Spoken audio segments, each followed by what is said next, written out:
یہ ترمذی اور ابن ماجہ میں حضرت انس ابن مالک رضی اللہ تعالی عنہ سے روایت ہے، حضور نے فرمایا کل بنی آدم خطاؤون وخیر الخطائین التوابون، تمام بنی آدم خطا کار ہیں، خطا کار بھی نہیں، بہت خطا کار ہیں، بہت خطا کار ہیں، لیکن ان خطا کاروں میں بہتر لوگ وہ ہیں جو خوب توبہ کرتے ہیں، غلطی ہو گئی توبہ کرتے ہیں۔ اور ایک اور حدیث میں آپ کو بتاؤں گا کہ یہ نہیں ہے کہ پھر کبھی وہ غلطی نہ ہو، اس وقت آپ یہ لگا لیں اپنے اوپر یہ کام میں نے نہیں کرنا، اور ایک دفعہ وہ کام چھوڑ دیں تو توبہ ہو گئی۔ پھر اگر کچھ عرصے کے بعد پھر کہیں آپ جذبات کی رو میں بہہ گئے، پھر کہیں کوئی برے اثرات جو ہے وہ پڑے، پھر غلطی، کوئی بات نہیں، پھر توبہ، پھر ہو گیا، پھر توبہ کر۔ تواب اسی لیے کہا بار بار توبہ کر۔ تو کل بنی آدم خطاؤون وخیر الخطائین التوابون۔ دوسری حدیث یہ بھی ابن ماجہ اور بہقی میں ہے، حضرت عبداللہ ابن مسعود رضی اللہ تعالی عنہ، التائب من الذنب کمن لا ذنب له، گناہ سے توبہ کرنے والا ایسے ہے جیسے اس نے کبھی گناہ کیا ہی نہیں۔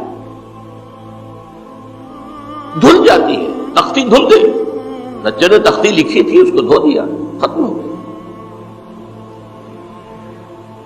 ایک حدیث تو پڑھ کر میں بھی چونکا، یہ اصل میں اسلوب ہے بیان کا، بتانے کے لیے کہ تمہارے دلوں کے اندر مایوسی کا غلبہ نہ ہو جائے۔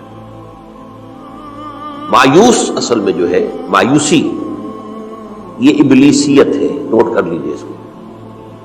مایوسی ابلیسیت کی کا عکس ہے۔ مبلس کہتے کسے؟ جو مایوس ہو گیا۔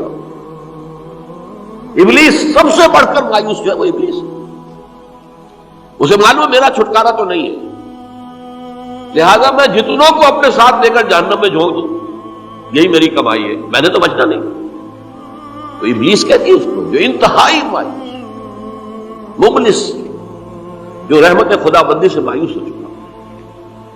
اب اس کو دور کرنے کے لیے حدیث سنیے، اور یہ حدیث مسلم شریف کی ہے، صحیحین کے اندر، حضرت ابو ہریرہ سے۔ حضور فرماتے ہیں والذی نفسی بیدہ، قسم ہے اس ذات کی جس کے ہاتھ میں میری جان ہے، لو لم تذنبوا، اگر تم لوگ گناہ نہ کرتے، لذهب اللہ بکم، تو اللہ تعالیٰ تمہیں لے جاتا کہیں اور، وَلَجَاءَ بِقَوْمٍ يُذْنِبُونَ، اور پھر کسی ایسی مخلوق کو پیدا کرتا ہے جو گناہ کرتے، فَيَسْتَغْفِرُوا اللَّهَ، اور پھر وہ اللہ سے استغفار کرتے اور توبہ کرتے، فَيَغْفِرُ لَهُمْ، اور اللہ تعالیٰ انہیں معاف کر دیتا۔ اسی سے ملتی جلتی ایک حدیث ہے، یہ امام احمد اور امام بہقی لائے ہیں، اور اس کے راوی حضرت علی ہے رضی اللہ تعالی عنہ۔ ان اللہ یحب العبد المؤمن المفتن التواب، ان اللہ یحب، اللہ تعالی محبت کرتا ہے اپنے اس بندے سے، العبد المؤمن، جو مومن ہو۔ اس کی ایک اور بڑی پیاری حدیث آئے گی، المفتن التواب، جو بہت فتنوں میں مبتلا ہو جاتا ہو اور پھر بہت توبہ کرتا ہو، مفتن التواب، لیکن ساتھ ہی پلٹتا ہو، رجوع کرتا ہو، پھر اللہ کے حضور میں حاضر ہوتا ہو، پھر معافی مانگتا ہو۔ اللہ تعالیٰ کو اپنا ایسا بندہ بہت پسند ہے۔ اب میں کچھ اور حدیثیں آپ کو سنا رہا ہوں۔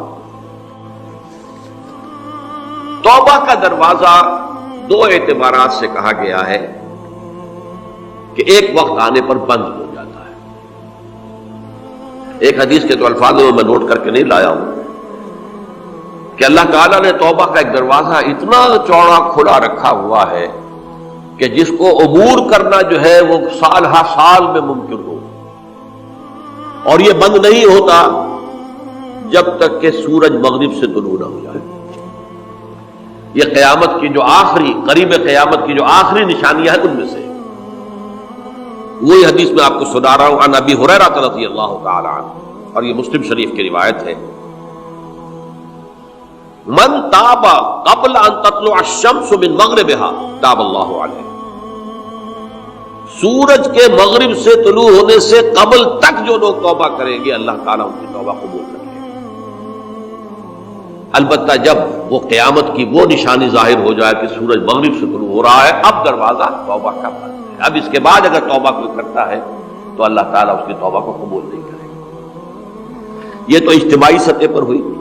انفرادی سطح پر عن عبداللہ ابن عمر رضی اللہ تعالی عنہما عن النبی صلی اللہ علیہ وسلم قال ان اللہ عز وجل یقبل توبۃ العبد ما لم یغرغر.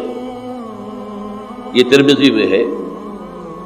حضرت عبداللہ ابن عمر رضی اللہ تعالی عنہما سے کہ اللہ تعالیٰ اپنے بندے کی توبہ قبول کرتا ہے جب تک کہ وہ جسے ہم کہتے ہیں گھنگرو نہ بولنے لگے حلق کے اندر، جبکہ نزع عالم نزع ہو اور جان جو ہے وہ آ کر پھر یہاں اٹکتی ہے، تو اس وقت تک دروازہ کھلا ہے توبہ. لیکن جب یہ شکل ہو گئی تو دروازہ بند ہے. یہ انفرادی سطح پر ہو گیا. جب آپ کے موت کے آثار اتنے واضح ہو گئے کہ اب جا رہے ہیں، اب توبہ کریں گے تو اب توبہ قبول نہیں ہوگی. اجتماعی سطح پر جب قیامت جو ہے اس کی وہ گھڑی آ گئی کہ سورج مغرب سے طلوع ہو گیا، اب توبہ کا دروازہ بند.